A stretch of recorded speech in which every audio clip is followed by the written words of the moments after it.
Hey, you guys. Welcome to another episode, the last episode of ISN Vintage Real Talk. Now, will this series be ending? No, just the name is changing. So I'm Sarah the Traveling Button, and I am thrilled that you're here with us because we are going to talk about all kinds of things Instagram selling related. I have these awesome guests here with me this week. This is Stephanie from Vintage Freak 32. We have Miss Patty from Circular Vintage and Laura from Pinwheel Vintage. So, welcome these ladies. And the Thank best you. part before we get started is all of the links to their shops are in the description of this video. So, if you will tap down to the description and follow each of these ladies on Instagram, that really helps these small businesses. And it's a way to support my guests today and myself. So, welcome, you guys. Steph, Thank you. Patty, Laura. Thank I know you. it's been kind of a wacky 24 hours, big announcements and so on, but I don't want to focus on that right off the bat. What I really would like to do is get everybody acquainted with these sellers and how they got started on their journeys, because I think that's what's so helpful with this series is learning about your co-sellers and learning how we all have had a journey that's evolved selling vintage. So I tell you what, Laura, why don't we start with you? Take your time, ladies, and tell us how you got into vintage and how it all evolved for you. Okay, so I kind of have a long journey, but I was a first grade teacher for a long time, and I stopped to stay at home with my two daughters and raise them. When I tried to get back into teaching, it was the recession. There were no jobs. So my sister and my mom and I are like, let's open a toy store. Really bad idea. So anyway, so we opened a brick and mortar toy store about 10 years ago. And at that point, Amazon was like, it was there and it was pretty popular, but nothing, of course, like it is now. So when we first started, it was great. And then it started to falter because everyone would just come in, take pictures, go buy them on Amazon. So our toy store is still going, but is really struggling. So 4 years ago, actually, I joined ISN. So probably around the same time Patty did. Time flies. And Wow, it does. And the way it happened was that my daughters were like, Mom, you need to get the toy store on Instagram. Like, that's going to help a lot. And I'm like, I don't even know what that is. So I opened an Instagram account for the toy store. And then I started seeing vintage toys would come up into my feed. And I saw that people were really buying this stuff way more than new stuff. So, yes. Yeah. And I remember, Sarah, I think you had said when you started that you noticed something you had put on eBay or something was vintage, sold or got more likes or something. So anyway, So I started seeing that and then noticing you, Sarah, and some other sellers. And I bought something just to see how the whole process worked. And I was like, oh, wow, this can be another source of income for me. And we already loved vintage toys. We loved, my sister, mom, and I. My mom's like the OG collector. Like, she would go to church shops way back and get, Holt Howard for 25 cents, not even know what Holt Howard was. So her whole house is filled with this stuff. Yeah, and she won't even let me sell it. I'm so mad.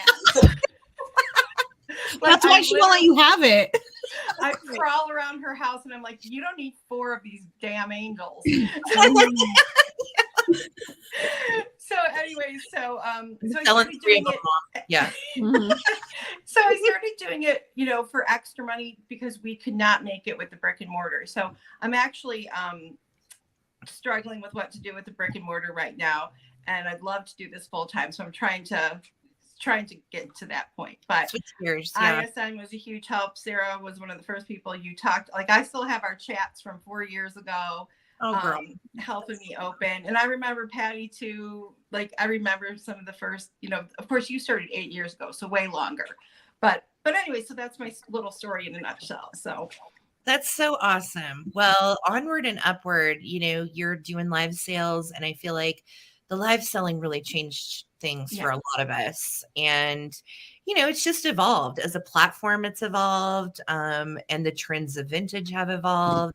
and the way we sell our vintage has evolved. So it's Yeah. good to see you've been around this long, ladies. Yeah, I know. Way to And I feel like I'm a good example of like slow growth, like, just like slow Me and too. steady, Everyone. and yeah. keep going, keep moving. So, I remember when you started selling, and I was like, that's so awesome because you had been a customer first. And that actually has happened with a lot of people that Yeah. I've met on Insta is Yeah. they start out as a customer. We have all this fun stuff in common. And they're like, man, I have Yes. all this stuff I could offload.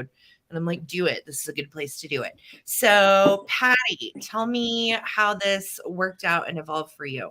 Okay, well, I started selling on eBay way back in 2000. I think the very first thing I sold was way back, like at the end of 1999, just getting my feet wet. I had been a reporter and editor at some like funding publications in Washington. And then we moved back to our hometown and I was working remotely. And then the publication folded. And I just could not, I just had another baby and I could not go back. Yeah. So I'm like, I'm never wearing pantyhose again. So, right. Awful. So I just sold some this weekend though. But my mother had always gone to yard sales and then marked things up and put them in her own yard sale and had our garage as like a permanent garage sale, and it was Oh, that's mortifying awesome. to me as a teen, but Yes, that's amazing. kind of, I already knew what things were from being around her so much, so I already knew like the eras and different. Did you guys like open up every weekend and Yes. people would pop in? So it was like an every weekend type of deal. Yes, it was a horrible 1980s shame experience for me, but much like Traumatized. my kids dragging them around. I used to have my baby Bailey, who's now selling with me a little bit, That's in cool. one of those baby backpacks, trying to balance through an estate sale, picking things up and not fall over backwards and not having her grab the things. Yeah. But so I sold mainly all on eBay for years and years and years. And it was great. I had like 1,000 things in a store. And then that was starting to drop off because of changes to their algorithm and stuff. So I went on to Etsy. So now I have also an Etsy store.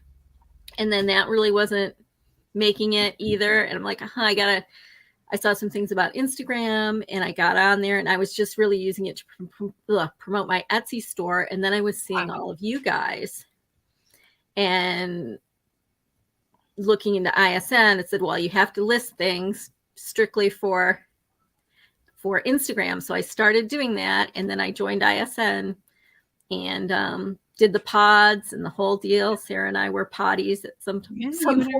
Yep. Buddies too. Yeah. At one point. Yeah. Yeah. And I would go off and on with that. But then when live sales started, I got into it fairly early when the ISN lives started, like in December. And like the first one, it was like terrifying. And, but it's grown and now I'm on there all the time. It's like, we're sick of your face. But, that's how I feel too. I get it. Yeah. But yeah, it's been a game changer. Yeah. It's definitely the largest part of my business right now. That's awesome. Yeah. That's awesome. I feel the same way. Like live sales are what's keeping my business going. And I am so grateful. And I'm actually looking at hopefully having more time to do some static sales again too. So. Yeah, I'm trying to do that at least once a week. So my workflow is now live sale, static post, move that over to Etsy or move it over to eBay. And then, so I find that works pretty well. That's awesome. Then also I'm evolving in my live sales and then I'm moving more towards jewelry and clothing and less towards things. Yeah. Well, which are probably, I mean, in the bigger scheme of things too, jewelry and clothing are probably a lot easier to ship. Oh, yeah. So that actually is going to cut down some of your time to unpackaging and everything versus like breakables or whatever. I'm like, that's great. I like that idea. Very cool. Very cool, Patty. So Stephanie, tell me all about your journey. Because part of it I know, part of it I don't. Okay. Well, I guess I should start at the beginning. I am that kid that got dragged everywhere. My parents are a bit older. My mom had me when she was almost 40. I'm 37 now. And so they're in their 70s and 80s. And I, as a kid, grew up in California, and my parents loved driving up and down the coast of California. Wine enthusiasts. Nice. And there's always an antique store when you're wine enthusiast up and down the coast of California.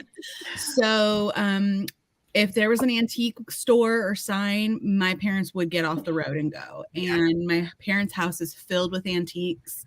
And that was their jam. I hated every single second of it. Every single second of it. I was so bored. I'm an only child.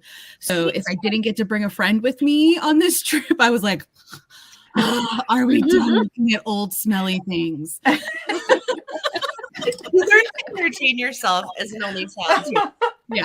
Yeah. So, I mean, I had my Game Boy when I was a little old, but it's like, whatever. Anyway, so if you told me then I'd be doing this now as an adult, I would be like, get out of here. But, so, as I grew up, I was surrounded by it. And then, I kind of always had an eclectic aesthetic, and I loved the funky and weird. And I went into nursing school. I'm a full-time nurse during the day. So I'd say I do nursing by day, vintage by night. And I love to collect. My first piece I ever bought was a piece of jadeite, and then that obviously took off. And that's what most people know me for. And after nursing school, I got my first job as a nurse, and I had simultaneously, while nursing school is a stress relief because nursing school is so intense and crazy, I had found Instagram, and I was a buyer. Which I meant to grab because I'm pretty sure Sarah was the first person I ever bought something from, and it was a Japan Cinderella ceramic figurine. It's in my daughter's room. Yeah. That's in my daughter's room. So, and I remember Sarah sharing pictures of her dogs in her living room, and I'm like, who's this kooky woman with her dogs, sharing her dogs and like the traveling button? She seems like a pretty cool girl. And I was like, I got a lot of stuff and I could do this. And I first started on Etsy, and I used Instagram like Patty to promote my Etsy shop. Yeah. And then I realized that Sarah was a part of this group, and I was like, how the hell do I get a part of this? I need in. This is going to be the success to my business. Which was a hobby then. I mean, I never thought it would evolve into this. It was a hobby. And I was like, but I need to move stuff. I had sold like 1 or 2 things a month on Etsy, and it wasn't doing anything. And I knew that if I joined ISN, this would take off, and it did. And I'm a freak for vintage. So vintage freak is the tag I came up with, and 32 is the age that I started this journey. So I always know how long it's been. So 5 years, here we are. It's exploded. Wow. And I have such a passion. Yeah. And I like collecting for like, I've known so many of you for so many years now, but time escapes you and you get busy in life. Yeah. And it just blows my mind that, 5 years. Yeah, I think I had brown hair when I started.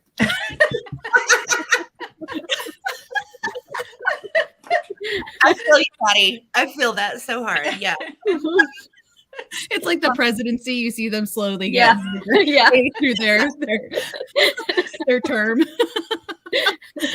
Oh my gosh. Yeah. I guess definitely, it's anybody that thinks this is easy, it certainly isn't, but it's worth it. You know what I mean? I find it to be really rewarding in a way that other things maybe haven't been for me in the past. So like, being able to sell vintage and be passionate about these little relics, whether it's something just really kitschy and goofy, that I know I like and someone else will like, or, something antique and historical and beautiful. We try to just pick what we find. And David and I are kind of interested in several different eras. So we don't really specialize necessarily in anything.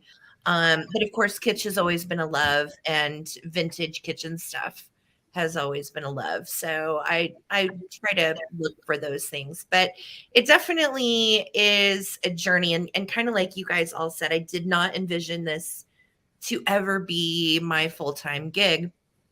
And here we are. And so for me, having grown on Instagram and started out there, especially doing static sales, I know this sounds crazy, but I'm kind of excited to get back to my roots with static sales and posting things at my leisure. And I feel like I have a static following too, and I don't want those people to think, well, she's only doing live sales now, because it has been like that for a while. I've noticed when I've been doing static sales recently that my static buyers are still there. Yeah. And they don't come to the lives. They don't. They like the static and they're still there. So it was a reminder to me to be like, I still need to do this because this is still an opportunity here to make a sale, that those people deserve our time too, right? Absolutely. Absolutely. And so, I think that's the important thing too, as you grow as a shop, you're trying to strategize, right? Mm-hmm. Like you want to have a game plan of kind of where you want to go and take a look at where you are. Am I happy with doing 3 sales a week? Or is that too much? Do I need to cut back and maybe do a static sale? Or, which again goes back to the time management part of this, which is really difficult sometimes. Being self-employed takes a certain amount of self-motivation and discipline. And I think that's an area that I know I struggle occasionally. And I'm like, I've got a sale tonight. I haven't even done my preview reel, Gotta go get those items together. And I haven't even picked the stuff for myself. That's me half the time. Like, oh no, I'm like, what? Items, and I have no idea what I'm doing. Absolutely. Yeah. You would never know. You would never know that ever would happen. You look so. It seems very organized from the consumer I think people part. know with me. I mean, I'm one of those. I make a feature of it. I mean, for me, I do like to be prepared. I do have all my descriptions written out and my ducks in a row and whatever. And like I come to the sale prepared, but it may have happened 15 minutes before that sale. So you know what I mean? It just depends on the day and what I've got going on. But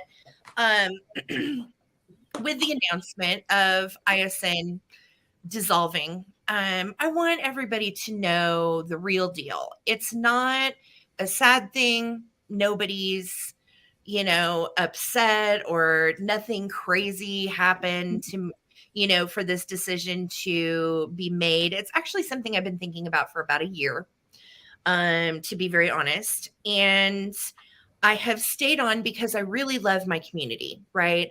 I love my coaching clients. I love the community of live sellers that I've gotten to know. I think all you guys are just so cool, and it does feel like a little weird tribe of people that you've got a whole bunch of stuff in common with, and you have a like-minded goal. And when I started ISN, for me, that was the biggest thing that I wanted the takeaway to be, is that we're goal-minded, that we are small business owners, and a lot of us are friends outside of that. And that's cool too. Whatever joy this brings to your life in whatever capacity, I wanted people to feel like they had a place to plug in. And they have, and it's been so good. Have there been ups and downs and stressors and haters? And yes, absolutely. It has not been perfect, but the best part of what we do and have done is I have watched all of your growth, and then everybody else too. And I can tell you, these sellers have goals and they are doing them. They're going live, they're selling their items, they are picking spectacular stuff, and they're doing what I think we all set out to do.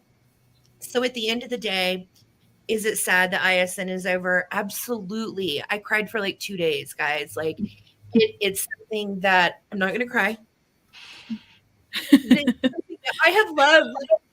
Damn it, Stephanie. I'm sorry. I'm sorry. It has been a true joy, a true source of friendship and income. We all got through this horrible pandemic together, and we have all created bonds and friendships that will last the rest of our lives. So, like, how cool is all of that? And honestly, for me, it was time for it to be done for a number of reasons. But the first one was really, I genuinely have to focus myself on what I'm doing right now. And what I'm doing is trying to pay the bills by selling vintage on YouTube and Instagram, right? And what was happening, guys, was a lot of times, I know as a member, it's just like, oh, the calendars appear and signups happen and it all runs like a smooth, well-oiled machines, but it's a ton of work. And Kristen and Allison and all of our live sales team can vouch for that. Like that part of it is a ton of work. Maine was a ton of work. And like my first 3 hours of my day, a lot of times was taken up with ISN stuff. Mhm. And I need it to be more taken up with me stuff at this point. And while that may sound selfish, it's not. It's just something, the natural progression and evolution of a group that's been around for 8 years, that we ran for free, that we ran with pride and joy. And again, I have watched so many people pay their bills with their small businesses and grow and really blossom and find their niche and find their passion. Some people are just still selling statically. Some people are just now only selling live, and that's what's been cool, is there was a place for all of us to plug in. And now that we've gotten our starts and we've gotten our feet wet, we just have to continue what we're doing as a community. So, and that's what's cool. I'm not going anywhere. I'm still selling vintage, still coaching clients at the Vintage Shop Coach. I'm still doing everything I've been doing. I'm just closing a chapter on the free Facebook group history. And it feels kind of refreshing, to be honest with you. And I don't mean for that to sound bad to anyone. But it has been a journey that has taken up a lot of time from my business and my marriage. And I really want to focus on those things again. So it's liberating and a bummer at the same time. Yes, I applaud you. And I think that a really important thing for all of us to understand is, no matter how much you or Amy or whoever would delegate things out or how much help you got, you are the bottom line. And when you lay your head on the pillow at night, all that's in your brain, and that takes a toll, and you need a break sometimes, like that was still, you are still the bottom line no matter what. And that is a lot to take on for 8 years. Absolutely. So I congratulate you on, and we're all just, everybody I know that's a great normal person is thrilled for you, and we will all make it on our own, right? Or with each Way to other. say it, Laura. Yeah. You know what I'm saying? So, Yeah. so you need to remember that. Yes. And I've had a couple people like say to me, well, isn't this letting the haters win? And, all these people that have all these horrible things to say about you. And I said, and my answer to that is, and to my haters, no, it's not about you. It's not about haters. It's not about any of that. This is about me and a very personal decision I've had to make for my business. I don't ever pay the haters any mind. I never did. I never will. So, and they're going to be there whether I'm in ISN or not. It doesn't matter. And that's just meaning that I stood for something, and that we had boundaries and standards that sometimes we enforced. Hi, Hazel and Cutie Pie. And, I feel really resolved because this is a decision that I had to make for me. And my admin team has been awesome. They all, definitely have worked and put hours into this group, taking away from their own lives and their own businesses as well. And it's not fair to ask them to take on something that I created, so I feel like I just want everybody to find their happy place, find your tribe. And if you haven't, look for them because, you know, we're the weirdos with the glasses and the vintage and maps and weird little chalkware figurines that, you know, like please tell me you're not going to get rid of that little oh fellow. gosh, no. Belligerent Cupid is all about it. If anything, he's like now out and on the prowl more. I love that. So, but let me ask you guys this. When we talk about terms of motivation, I know ISN for a lot of people meant that motivation, meant that camaraderie, whatever. How do you guys stay motivated, ISN or not? What's your why? What keeps you going doing this? And where do you eventually want to go with it? Steph, what about you? It's my little happy place.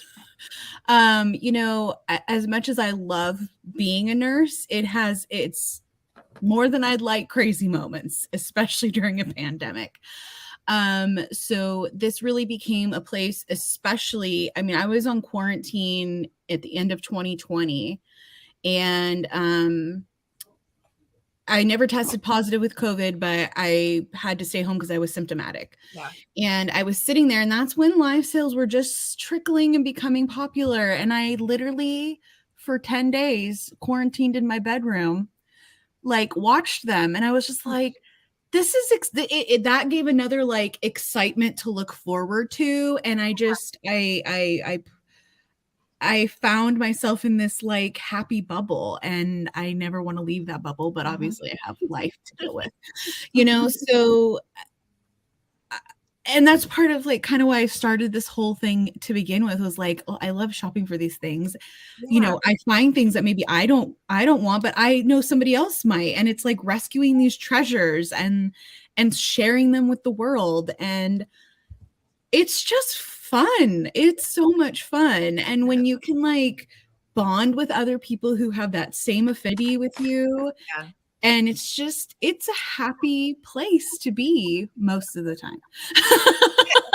You know, like with anything else in life, there are disagreements and people who aren't going to like what you're doing, but you know, you stay true to yourself and you keep doing what you're doing. And you, as long as you're being true to yourself is my, you know, you're happy being you and what you're doing, as long as you're not hurting anyone else along the process.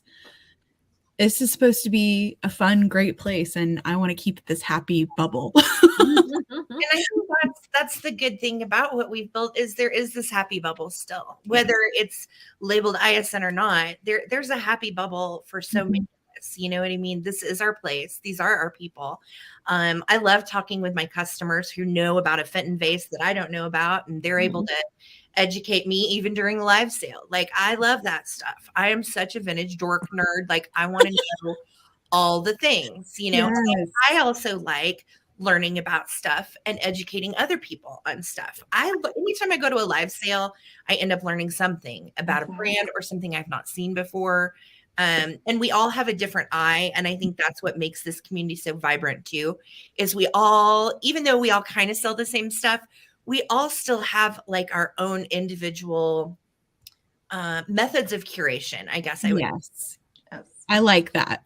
And I think that's special. Like, that's like, I know when I go to Patty's sales, I'm going to see something that I haven't seen before, and it's going to be a beautiful style. And likely she styled it in her home, like so cool. And I know Patty's home tour got me hooked. Yeah. Oh, yeah. Oh, Hey, well, girl, thank you. goals. Somebody should pass that on to my husband, because he just said none of these rooms look inviting to me today. Okay, listen, Today is what he said. None of these rooms look inviting to me. It's because they're all covered with clutter. you know, Patty, we just had this conversation because if you saw my house, it's small, and we try to keep the clutter at bay. But damn it, I am a vintage maximalist. I cannot stand a bare wall. I cannot stand an austere gray base, whatever. No, we got to put crap all over it. We got to put stuff on it. I want stuff. I want little kitschy eyeballs looking at me. I want black, you know. So, Patty, how do you keep yourself, number one, how do you keep the vintage hoard at bay? And number two, how do you keep yourself motivated doing this? Well, for one, I don't really use a lot of vintage inside of my own house. It's all crammed into this garage that I'm sitting in right now, which is got warehouse style shelves everywhere. Yeah. And then at the back of the garage, there's just literally piles of bags and boxes of stuff that I've just brought in. And every once in a while, I'm like, I got to stop. I got to organize everything, which I'm about there again, because there's like even stuff piled in between the rows of stuff. Yeah. Um, There's stuff in the rows of stuff. Can you walk in there, Patty? Not really. I have to like kind of. Patty is making me feel so much better about my own life. But Patty, if we could swap photos of our garage, girl, I'm Yeah. pretty sure we've got the same thing going on. yeah, it's almost all in the garage though. Except now, my daughter is she graduated from art school from college with a degree in fine art painting. Wow. So she's still here. That's amazing. That's amazing. And she's recently started making polyclay earrings to sell and opened her own Etsy shop. Cool. And she's also started selling vintage too. She's just Vibes Vintage on Instagram. And she's been selling with me, or not selling with me, but I've been bringing some of her like earrings and stuff. And she goes out picking with me now, which is a lot of fun. And that's the other thing about ISN. For the past 20 years that I've been doing this has just been a solitary thing. I might know the names of the clerk at my post office or the people that I see at my local Goodwill, know them, everybody knows me, but Me too. I hadn't had any sort of community. And so now I know, all these people and we're just, you get to do these live sales and you're actually chatting with people. Like I have now 3 regular live sales. That is That I do every Tuesdays with Tracy, Mondays and Fridays with Derby City Girl and Splendid Thrifted Goods. Yeah. And you know these people and you're chatting with them offhand and it's like really great. So it's you get the outlet. Yeah. Mm-hmm. The social outlet. So I want to keep doing that. And I'm keep going just because I have 1,000 years worth of stuff here. I'm doing it because I have to get rid of this stuff. I know. I was just considering whether I wanted to have like a Pickers yard sale, but then I'm like, then I would get rid. I'd be losing all that money. It's bittersweet, right? I did that. I Yes, used to be when able was to that? list The other things. day. I used to be able to list 15 things a day on eBay. And now if I get one thing listed, it's like a miracle has occurred. So, Where do you live so we can make sure we come to your yard sale? yeah, Yes, Patty, let us know when I'm in Louisville, Kentucky. That's not that far. I think too, and you could always, of course, do a yard sale from your shop. We did that. We put tables in our family room because we're maniacs. Put like long banquet tables in our family room and literally spread out the garage sale. This was last winter. I remember It was that. so cold. Yeah. We didn't want to do it in the garage, so we brought it all in. And literally, I was like, $4. People were claiming it. $5 claim. And what ended up happening is I got all my money back that I'd spent on the stuff. So that was exciting, right? And made a little. However, the shipping during that live yard sale, Yeah. David and I were like, never again. Yeah. And I have 2 shelves that are all dinnerware and another shelf that is all barware. Oh, wow. So it's a lot of glass and a lot of Yeah. pottery. And yeah. A lot of bubble wrap, too. A lot of bubble wrap. And I have about 400 pounds of vintage stainless steel flatware. Wow. 400 pounds, Patty. Oh, my gosh, Patty. You need to Now, just do you score? Okay, so when you find all these finds, do you usually go to the thrifts or estate sales or antique malls or all of the above? Mostly thrifts, a lot of antiques, estate sales. I find that I like to get it. I don't like it's easier to get it from the antique malls, but then it's already marked up and I'm like, I'm not paying that. Yeah. Right? But now I'm almost exclusively, we got a new Goodwill bins here.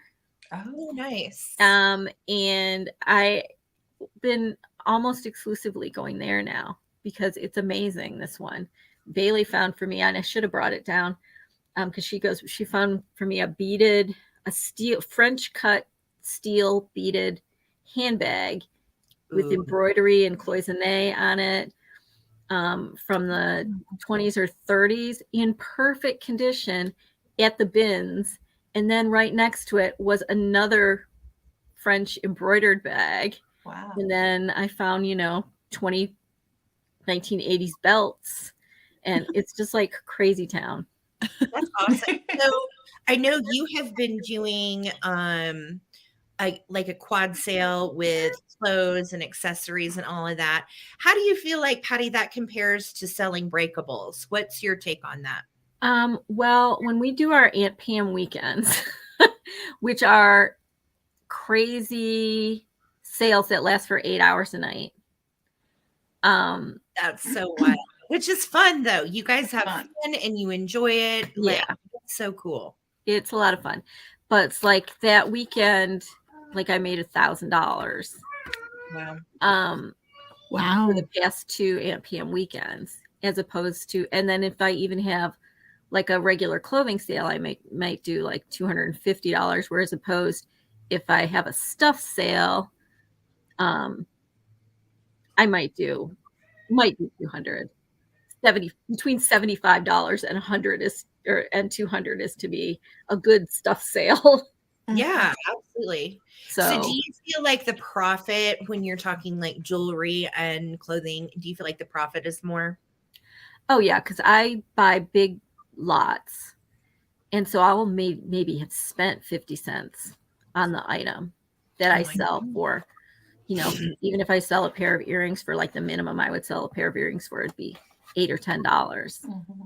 I've spent a quarter on them. Mm-hmm. So, I was doing that during the pandemic when everything was shut down and you couldn't go anywhere, and I would go on eBay and buy lots. Yeah. I would only search for things in lots. And I found some pretty good stuff. Like I had 100 salt and pepper shakers, and there was one set of PY cat salt and pepper shakers in that lot that paid for the entire lot that I oh yeah. Everything else was so yeah, if you say that you're in an area where there's nothing, you can still, that's a really good source. Yeah. Well, what we've been doing too is looking at online local auctions. That's been also helpful. If you're not feeling like getting out and picking your brains out. And I feel like honestly around here recently, our thrift stores are pretty good, but it still is picked over here and there, especially like we only have really 2 good antique store like malls here. And I've been through them 100 times. Yeah. So we've been doing online auctions for sourcing too. And then you go pick your stuff up here locally.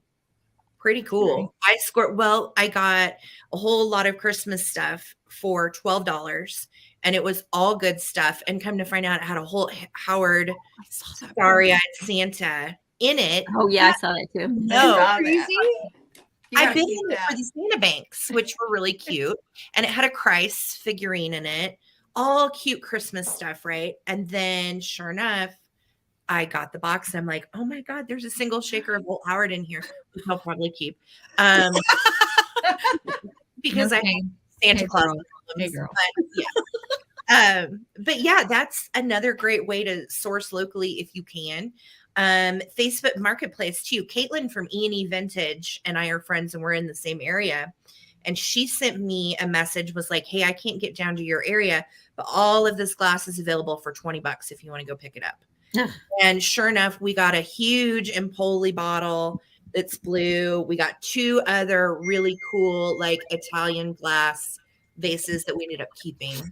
And then some other just little miscellaneous iridescent glass here and there. So, but for $20 on Facebook Marketplace. So definitely pay attention to your local stuff. And I know most of you do, but if you're into this, that's a good way to find stuff too. What about you, Laura? What's it like in your area? Where are you, Laura? Really, I'm right outside of Chicago in the suburbs. So it is completely and utterly junk. It is so picked over. It is awful. So like I when I started out 5 years ago, I would find like rare Pyrex, like boom, boom, boom.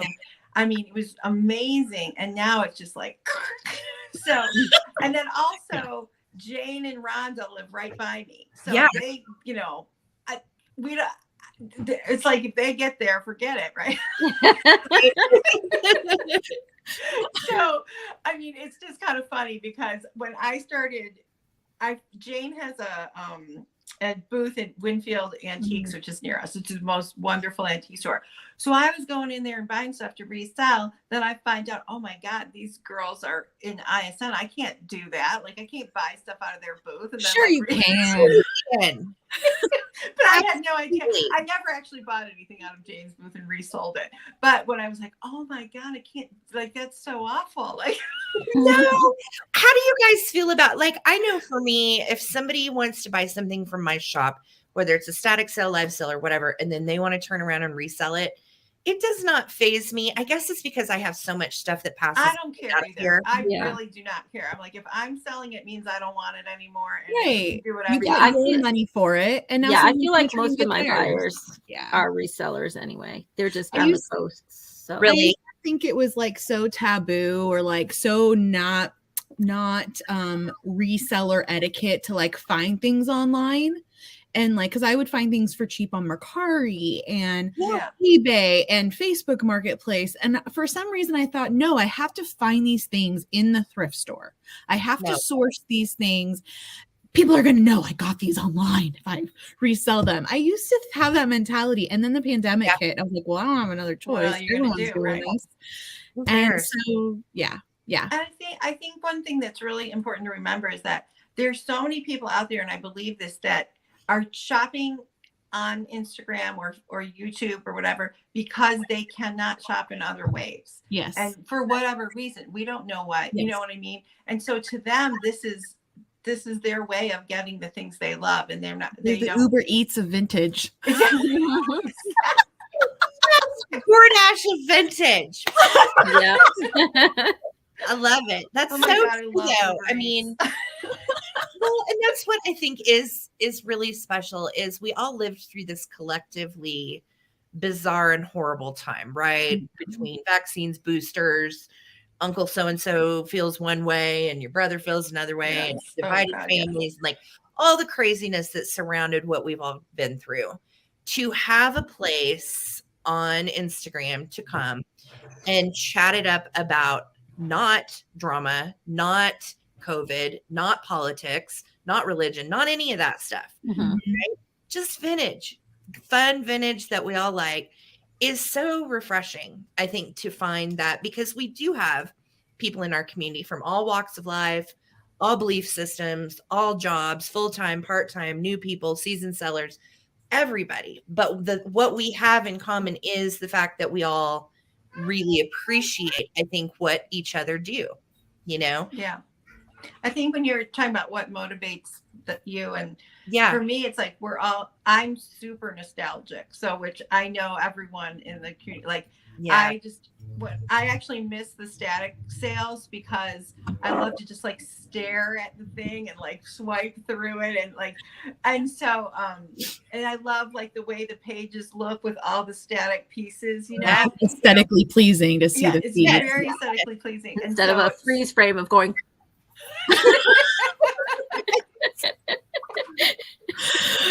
Oh, yeah. just like recreating that little historical, like that's so much joy. Like Steph was saying how joyful it is so joyful for me too. Like that's just, I don't know, there's something so, and people that don't have it, I feel sorry for them, but maybe they have it through sports or through whatever Something else. Yeah. So. I mean, I feel like when it's funny because, you know, David and I owned and still own a photography business and have for 20 years, right? And that started out as like his major hobby.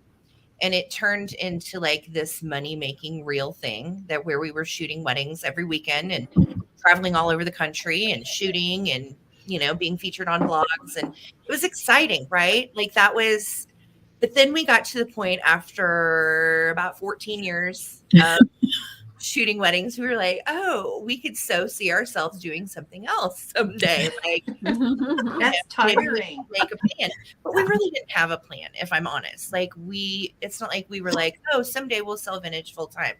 The pandemic hit, we were already burnt out with wedding photography, and it was, for me, kind of like the excuse that I needed to delve into this full time. And then a lot of you, like Patty, who were already going live, you guys were so inspirational to me, because I was like, wow, these girls are like coming up with a system and they've got their shit together, and like, this is awesome. Like, I was so impressed, seriously. And that's when I was like, we need a vintage community. And so, can you believe it's been over 2 years since we started?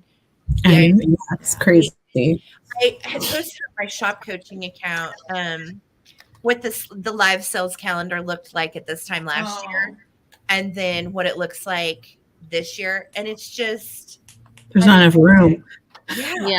Yeah. Not enough room to get all the shops on there. And what a wonderful way to grow, you know what I mean, and reach out to others. And I've seen so many people in our community too that I've been so proud of, because they've paid it forward to other people, and then they've helped other people, and then they've helped other people.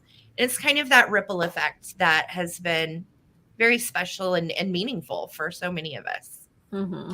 True. Definitely. So, to leave you guys today, real quick, I want to tell you about some new Instagram features that I think you'll find helpful for your shops. And then we're all going to show you what we found this week and tell you what we wish we would have known when we were new sellers. Because I think that's important. God. If you're trying to get into the game, or you are struggling at the game right now, just know that you're not alone. We have all gone through struggles and gone through shipping delays and gone through all that kinds of stuff. And sometimes you just need a little motivation, and to know that you're not alone, and that we all deal with the same stuff that you're dealing with. And you have a place here on Vintage Real Talk that you can come talk about it. So going forward, just so you guys know too, not doing away with this talk show at all. I have guests again next week. It just won't be ISN Vintage Real Talk. It's going to be Vintage Real Talk with Sarah. So we're going to still talk about selling vintage. We're going to still, show you what we found for the week, and have constructive conversations that hopefully inspire you and help you on your journey as well doing this. So real quick, let me touch on what is called alt text and why you should use it. So alt text is available for you to post on any post. What it is actually text that will help boost you in SEO results. And it's text that is for also disabled people, so it can translate on the app for someone that's disabled, I believe through Braille. And the alt text that you put in is conducive to how you are found in the algorithm, come to find out. So the alt text, doing a post, I'm going to show you guys where it is, how to locate it, and how to use it. Everything I've been reading, and I try to stay up on Instagram trends and all of that kind of thing. Everything I've been reading about alt text, you want to keep it under 100 words. Okay. So let's say I am making a post. Here's my 4-eyed vintage sale that's coming tonight. So let's say I'm making a post, and I go to where we put in our caption, right? Write a caption, tag people, add reminder, and so on. And then underneath that, you have what is called advanced settings. And on some of your phones, it's not going to show up until the very, very bottom right here. Where it says advanced settings, you're going to tap on that. And that is going to take you into Write alt text. So you see where it says accessibility. Alt text describes your photos for people with visual impairments. Alt text will automatically be created for your photos, or you can choose to write your own. So knowing that hashtags and all of that are a way to get found, what we can do with our alt text is copy and paste the entire description and hashtags that you would normally put on the post. That's all you got to do. Copy and paste what you've already written as your caption, and copy and paste those hashtags. Put them, then you would tap on Write alt text right here. Okay. And you are going to put them in this box. So copy and paste them right over here, write alt text, hit done, and it automatically puts that on your post, which again boosts you in SEO results, boosts you in the algorithm. You will not be able to use this on Reels, by the way. It's only for just like a static post. Okay. The other thing that I know we touched on at one point again was adding reminders. So if you're making a post, do you see right under where it says tag people, you can add a reminder. That is so helpful, guys. So you can see ISN Vintage Real Talk is scheduled for today at 2 p.m. right here. And that actually is a reminder that I had put on one of my Real Talk promos. So when you add a reminder and you put the date in, you'll see there's all of us right here, right? And you see that little bell icon. You can click on the bell. You tap on that bell and you can get a reminder. Now, for our buyers that want to be reminded of a live sale, holy beans, that's handy. And when you post things to your story, you hit that little paper airplane to post this to your story, it automatically comes up like this. And see where it says get reminder? That's because I already set a reminder in my post. Okay. So again, helpful things for your shop. Some of you may have already known that. If you didn't know that, those are great tools to use. And I do feel like since I've been using the alt text feature, it has boosted my visibility. So for what it's worth, I do believe that it works. On the alt text, when you copy and paste your hashtags and everything in there, it's okay if the hashtag symbols are still in there. Yes, absolutely. Okay. Yep. It says just try not to exceed like over 100 words or characters. Typically my captions aren't super long, but if your caption has, you know, the words vintage in it or sale or what have you, those are the ones you definitely want in that alt text to get found. What you guys will also notice recently, and this is awesome that I love, those of you that watch stories on Instagram, you can like stories now. So while you're watching someone's story play, and a story, for those of you that might not know, is when you have the little logo, for instance, around my phone here. You've got the little logo right here, the traveling button. You tap on that circle of my logo, and then it automatically plays my stories that I have posted for you. And you see down here where I've got people that have liked them, and those little hearts show up to me and I can see who has liked my story. So pretty cool. Nice tool also for engagement, guys. So when you're watching another fellow seller's stories, just try to like them. Just another way to engage, another way to boost yourself in the algorithm. Also, did you guys know we have a chronological feed in Instagram now? You can actually choose that, which is absolutely fantastic. And I'll show you how to do that. If you hit your home button down here, okay, it's going to automatically take you home. And you see where the word Instagram is right there? You actually are going to tap on the word Instagram. And do you see where it says following and favorites? I hit following, and I actually am now going to see my feed in chronological order with the people that I'm following. So again, great way for you to be able to sort out and shop. That's too. awesome. And if you're a customer, another great way to actually see the posts from the shops that you're following. So all good info. You also can do scheduling reminders on your posts, and it'll show up in your bio. I don't have one right now, but when you schedule a post, or I'm sorry, schedule a live in advance, you go to your live tab right there, right? And you tap on that, and it takes you in here to see the little calendar. There's me. So you're going to tap on your little calendar, and you will name your video. So like live sale with Pinwheel Vintage. I'm going to set my start time for 8 p.m. Eastern or whatever it is. And then you hit down here, schedule a live video. And what's awesome is it will automatically show up in your bio right here. It will make a line in your bio to let everybody know when your next live sale is. So that's cool. It is. It's a great way to let people know what's upcoming. You also, two other things I want to let you guys know. You can reorder your reels while you're editing clips now. Thank goodness. You know, Oh yes, when you I would was make doing that reels yesterday. and I must have accidentally done it because like Order. the second half of my reel went on the first part and the That's right. Now you can drag and drop your clips. You can edit your clips. You can speed up your clips. Oh, interesting. So, like, if you've been out, this was one of the things that I noticed that was really cool about it. If you've been out picking and you got a reel or you got a video of yourself, you know, finding an item, you can speed it up now post production versus you couldn't before if you were uploading your own video. You know what I'm saying? Mhm. So I find that really helpful too for keeping those reels under 15 seconds, which is where we want to be.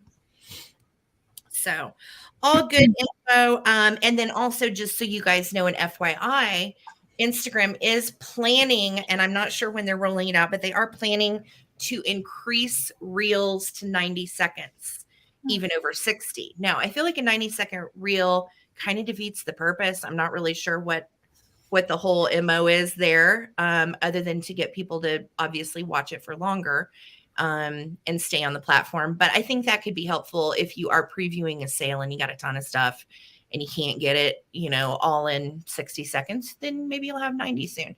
And from everything I've heard, they're rolling that out, that feature out in waves.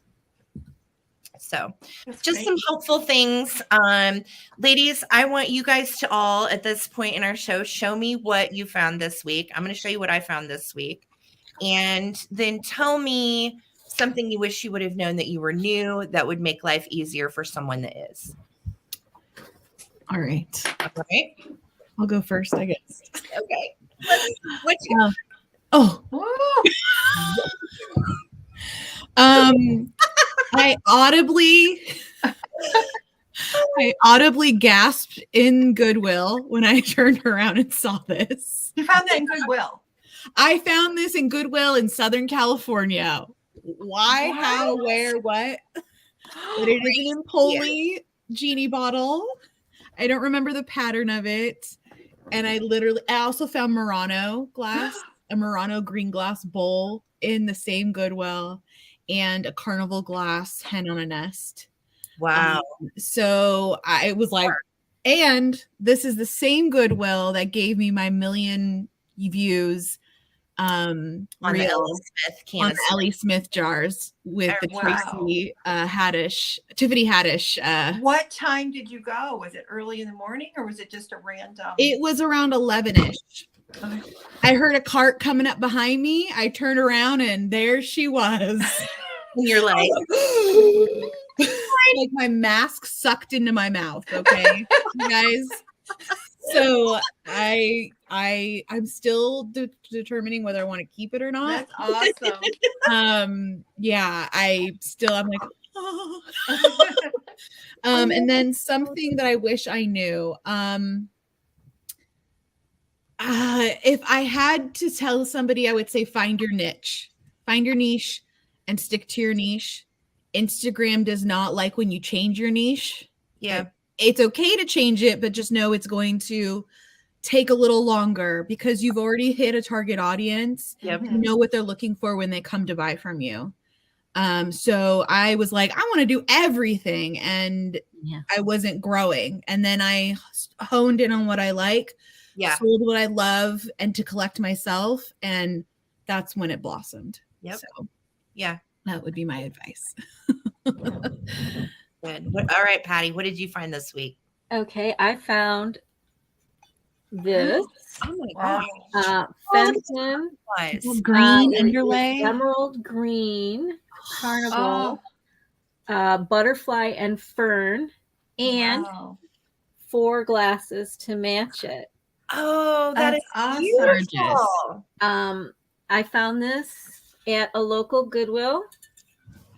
They had it set up on their special shelves, but They're special, yeah, but shelves it was to where still you can break hopefully. like it was $15 for this, Wow.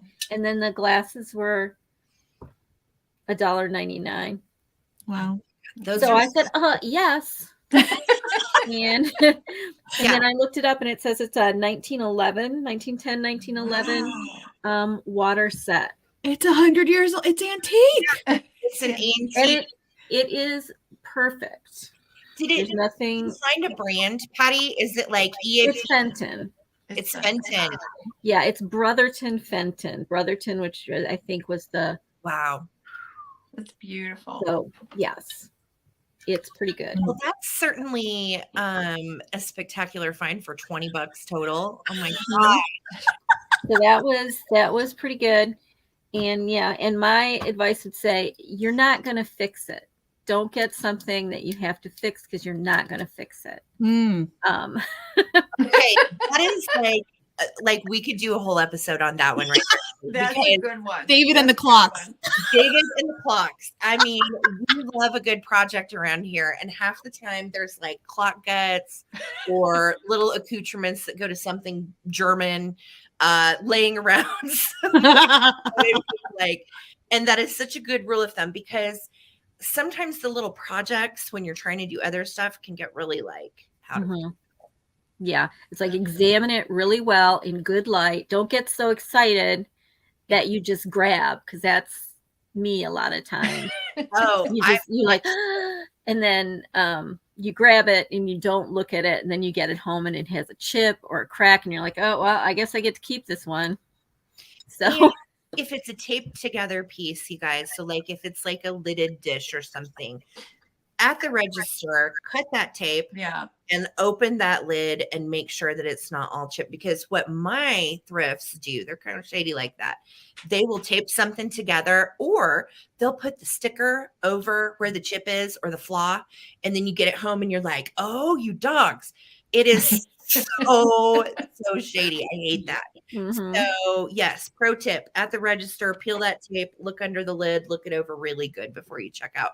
Because I can't tell you, if I had a nickel for every chipped and flawed piece that I brought home that I thought was flawless, and then you get it home and you're just cussing because you're like, dang it, this was perfect. Or dirty pottery that you then wash and find the hairlines in. Oh yes. That's bad. So maddening. Super maddening. All right. So what you got, Laura? What'd you find this week? Oh, Patty, I'm going to show. Oh, sorry, Patty. What would you tell a new person that was just starting out? Something you wish you'd have known. Well, I did have a brand new person. I put out a call when I did my pictures of my little new glass knot collection. I said, hey, if you got one, let me know.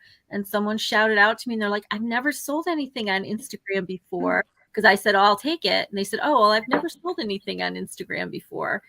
And so I told her all about how to invoice and how to use Pirate Ship. Because I didn't want to pay too much. I didn't want to go into the counter for my glass knot. So yes, definitely I would, help yourself, help your purchaser, and look into, buying that postage online and getting it as low as possible. It's going to help you, and it's going to help your buyer want to buy from you more. Yeah. So yeah, learn about shipping, the lightest, the best, the least expensive. Yes, absolutely. Good advice, because I lost a lot of money in shipping in the first. Oh yeah, me too. That is yeah. My first year selling, I was just a hobbyist, and we took everything to the post office. Can you imagine now? Mm-hmm. Yeah. No. Yeah. All right, Laura, what'd you find, girly? Okay, so first I'm going to show something that, because it's the thing I found is related to something that I bought from Sarah and David. So I had bought this from Sarah and David a while back, and I've bought I collect this, and Dave, I think you have sold it all to me. Like every time you find it. I had a box of that stuff that was huge. Yeah, sold it. Yeah, so I have a giant collection of all this. I love it. It just reminds me of my grandmother, who was very mid-century. And so that's why I have it. I don't even have it displayed yet because I have nowhere to put it. But anyway, so I had this from Sarah and David and all the matching pieces. But I found this week this matching chip and dip. So I love it so much. and I know compared to the Unholy, it's like Gong Show, but I love this kind of stuff. No. Those brackets are so hard. Most Yes. mid-century So- carrier. I just thought it was so cute and it went so good with this. So I'm super happy about that. And then I would say for the what I wish I knew, be more picky about what you pick up. Like if you're looking at something and you're trying to decide if it's cute or ugly, it's ugly. Like just because you cannot make money if you Mhm. have like if you have a huge amount of inventory that you haven't sold, you have to count that as a negative, as a debt. So, no, but Patty, I mean, you've been doing it for years. Are you taking notes, Patty? Like, Yeah, I know. I hear this everywhere. I've taken several classes in there. But it also depends if it's your sole way of making a living too. You know what I mean? So if it's not your sole way of making a living, it doesn't matter, or if you're using it in your house. But for me, I was really trying to supplement my income because our other business, wasn't doing so well. So I ended up just thinking that stuff in my garage or whatever just didn't count. You know what I mean? But it did count. And so now I'm like way more picky about it, and it's helped a lot for me. I just try, like, even if I see like some like things that I think I can sell, but I'm not positive, I usually don't buy it unless I'm absolutely positive I can sell it. Like almost absolutely positive. I guess you can't ever be positive, but anyway, so that would be my advice. Like, be a little bit more picky. I think that that's really good advice, because what happens, I think, too, especially with live selling, is you'll have a sale and you're like, okay, I want to bring like my 15 favorite things to this sale. And then I'm going to bring my 15 favorite things to this sale. And then you have another sale. I'm going to bring my 15 favorite things. And then you run out of favorite things and you're left with what I call the B team, which is just like, junior varsity. They quite make the cut, but they're so cool. Sometimes they can surprise you, though. Yeah, there you go. True. And I have had those B team items surprise me too, where, I start something out at $12 and it ends up selling for $38. And I'm just always like amazed, like, Yeah. oh, wow. Right, that. Yeah. Yeah. I am the queen of that too, because the thrifts here are so abundant. So I end up with the inventory that's like, the A game or whatever. And then I've got all these little tchotchkes that are like $10 items. So that's where I'm like, I think my strategy for myself is to try to diversify and drop those items that are $20 and under in my shop in a static post or in a static sale. And then save my, more desirable stuff. And even if it's a $12 item, but it's a figurine that 4 different people want, throw it in your live sale, and then let them see where it lands. But the bidders and the buyers determine the prices anyway, for the most part. And sometimes it's a pleasant surprise on something that you really didn't, you're like, oh, I don't know if anybody wants this or not. And then they do. Yeah. So, yeah, it's a toss up. Now, I will tell you my favorite item found recently is probably going to be, well, there's 2 things. First of all, okay, I'm going to show you 2 things. So this is my first one. Oh, wow. Are you selling this tonight? I'm selling this tonight on Or tell Amy. actually, this is Monday. So Yes. Night. Sorry. We are pre-recorded. You sold that last night, didn't you? On. And it lights up, you guys. Oh, it is the my craziest. Look at It this. lights God. Lights up. She's got a little stem right here for What? the switch, and It's like a Christmas tree, but peacock. That's awesome. Stephanie, very good.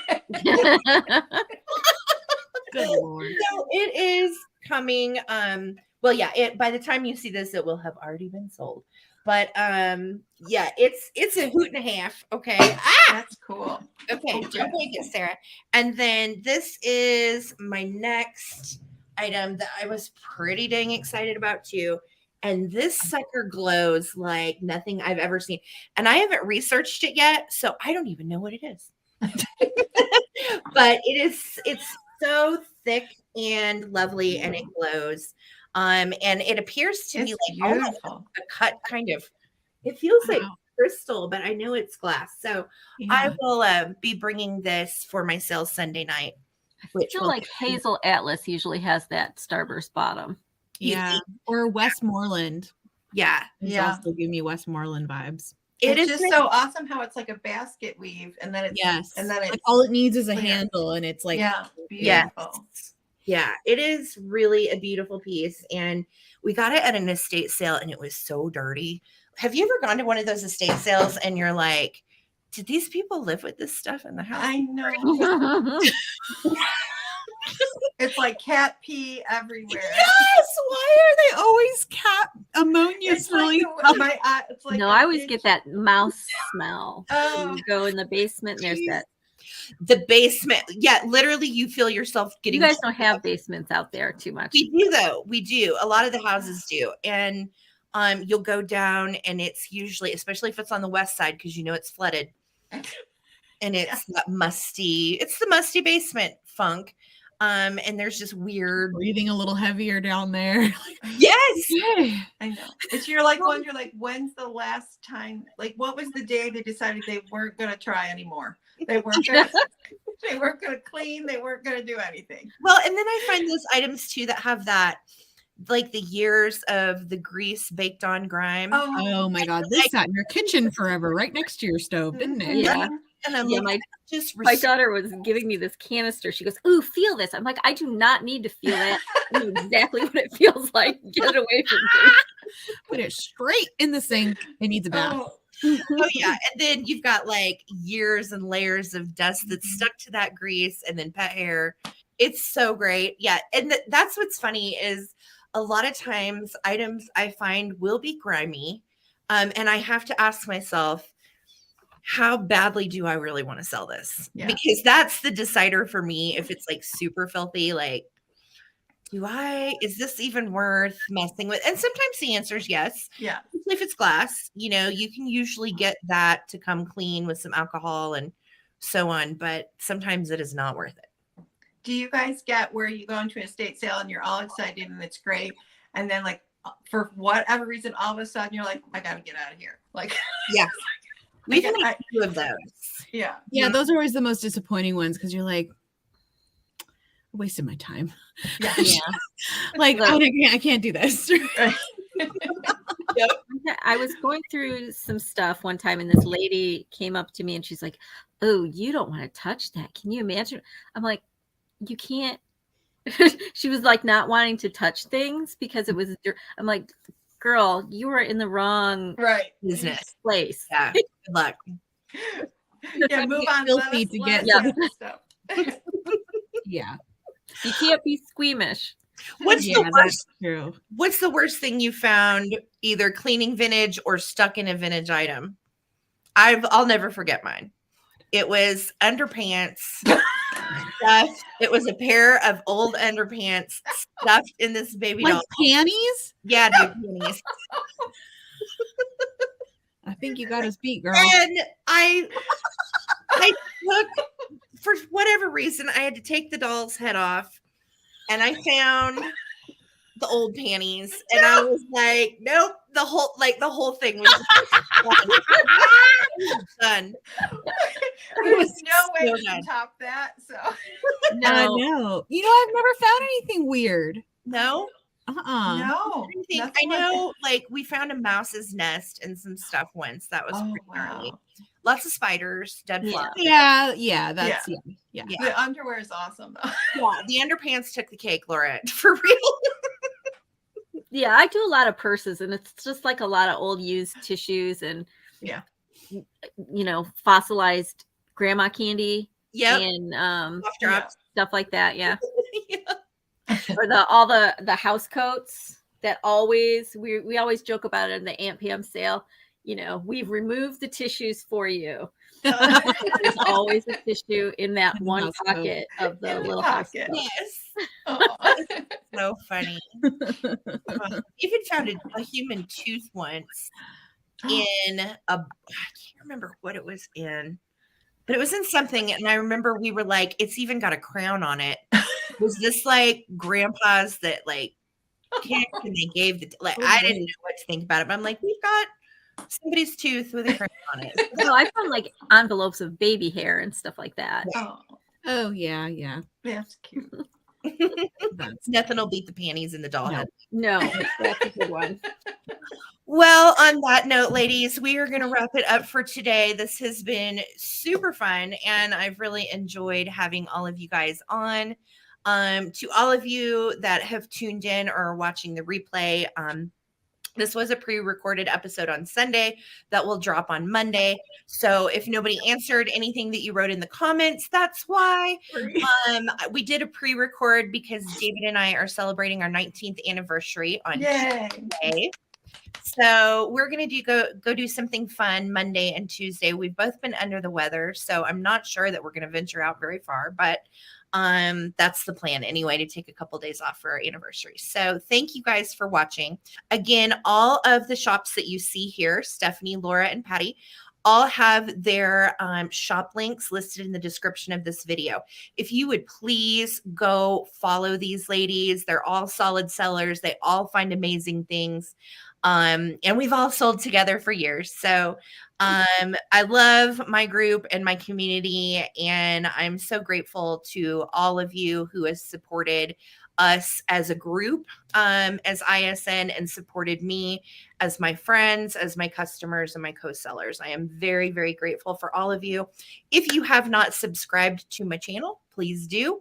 I'm growing over here on YouTube and getting ready to announce some fun things going on this way too. So you guys have a wonderful week. Thank you so much for tuning in, and make sure to go see Michael and Misty tonight on Vintage Rescue Squad.